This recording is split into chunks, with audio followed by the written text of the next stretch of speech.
Iran ইসরায়েলের যুদ্ধের প্রভাবে জ্বালানি তেল নিয়ে সারা বিশ্বেই চলছে অস্থিরতা। সেই ঢেউ লেগেছে বাংলাদেশেও। সুযোগ বুঝে কিছু অসাধু ব্যবসায়ী তেল নিয়ে তেলেসমাতের কারবারিতে মেতে উঠেছে। এতে সাধারণ মানুষকে পোহাতে হচ্ছে চরম ভোগান্তি।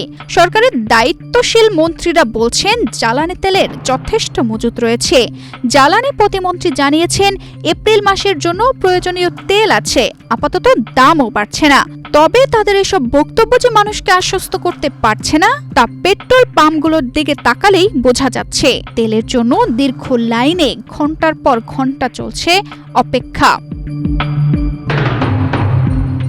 এদিকে অর্থমন্ত্রী বলেছেন কিছু অসাধু ব্যবসায়ীর তেলের মজুত করায় বাজারে কিছুটা সংকট সৃষ্টি হয়েছে। 200-র বেশি সার্ভিস ও ফিচারে লেনদেনের সব বিকাশ অ্যাপে সম্ভব। জ্বালানি খাতে সিন্ডিকেটের বিস্তার এতই শক্তিশালী হয়ে উঠেছে যে সরকারি ডিপোতে পাওয়া গেছে হিসাবের বাইরে গোপনে মজুত করা তেল। বিভিন্ন এলাকায় গোপনে মজুত করা তেল উদ্ধারে সাঁড়াশি অভিযান চালানো হচ্ছে। পাশাপাশি নতুন করে তেল আমদানি বেড়েছে। এর মধ্যে সাগর পথে বিপুল জ্বালানি তেল নিয়ে জাহাজ চট্টগ্রাম বন্দরে ভিড়েছে। ভারত থেকে 2 দফায় পাইপলাইন দিয়ে ডিজেল এসেছে।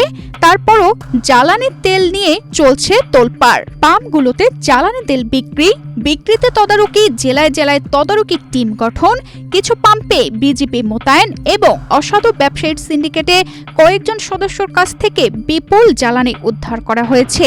এমনকি জ্বালানি পাম্পে অনার্স অ্যাসোসিয়েশন শুক্রবার সংবাদ সম্মেলন করে জানিয়েছেন 28 মার্চ থেকে জ্বালানি বিক্রি স্বাভাবিক হবে, কিন্তু বাস্তব চিত্র পুরোই উল্টো। এদিকে নোয়াখালী জেলায় পেট্রোল ও অকটেনের তীব্র সংকট দেখা দিয়েছে। জেলায় প্রায় 30টি ফিলিং স্টেশনের মধ্যে মাত্র একটি পাম্পে পেট্রোল ও অকটেন বিক্রি হচ্ছে। এছাড়া 4 থেকে 5টি পাম্প সীমিত পরিসরে ডিজেল পাওয়া গেলেও অধিকাংশ পাম্পে তেল বিক্রি সম্পূর্ণ বন্ধ রয়েছে। এতে মোটরসাইকেল চালক, প্রাইভেট কার মালিক সহ সাধারণ গ্রাহকদের চরম ভোগান্তিতে পড়তে হচ্ছে। আমি 200 টাকার তেল দিয়ে কি করব? কত কিলো লাগাবো? 70 কিলো।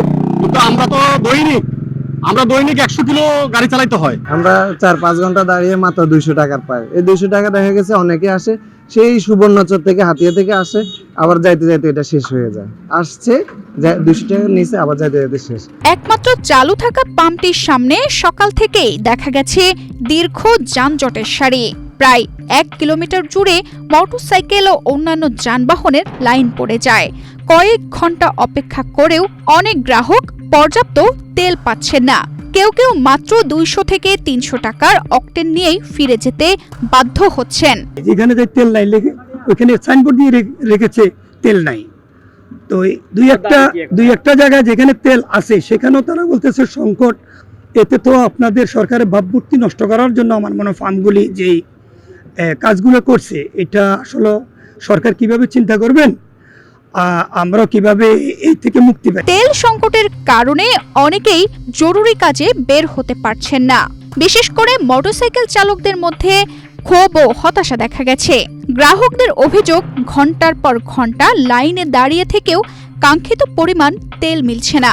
2-1টা পাম্প শুধু মাইজের ভিতরে একটা পাম্পে দিতেছে, এই পাম্পটাতে তেল দিতেছে, আর কোনো পাম্পে তেল দিতেছে না। সবগুলো তেল পাম্প বদ্ধ, অনির্দিষ্টকালের জন্য বদ্ধ। ওনারা বোর্ড লাগাই দিয়ে রাখতেছে যে অনির্দিষ্টকালের জন্য বদ্ধ। আমি কালকে তেল পাম্পে গেছি, ওনারা বলতেছে যে তেল কবে দিবে এটা কোনো শিওর না। এদিকে পরিস্থিতি নিয়ন্ত্রণে রাখতে জেলা প্রশাসনের ভ্রাম্যমাণ আদালত সদরের বেশ কয়েকটি ফিলিং স্টেশন নিয়মিত অভিযান চালাচ্ছেন। তেল সংকট এবং মজুত সংক্রান্ত যে কোনো অনিয়ম রোধে নিয়মিত অভিযান অব্যাহত থাকবেও বলে জানায় জেলা প্রশাসন। অধিকাংশ পেট্রোল পাম্পগুলোতে আমরা যতগুলোতেই গিয়েছি সবগুলোতেই চলমান রয়েছে, বিক্রয় কিন্তু চলমান রয়েছে, কিন্তু আসলে জনগণের চাহিদা অনুযায়ী তারা বিক্রয় করতে পারছে না। বিক্রয় কিন্তু চলমান রয়েছে। তানজিদার রহমান, ইনায়া, বাংলাদেশ প্রতিদিন।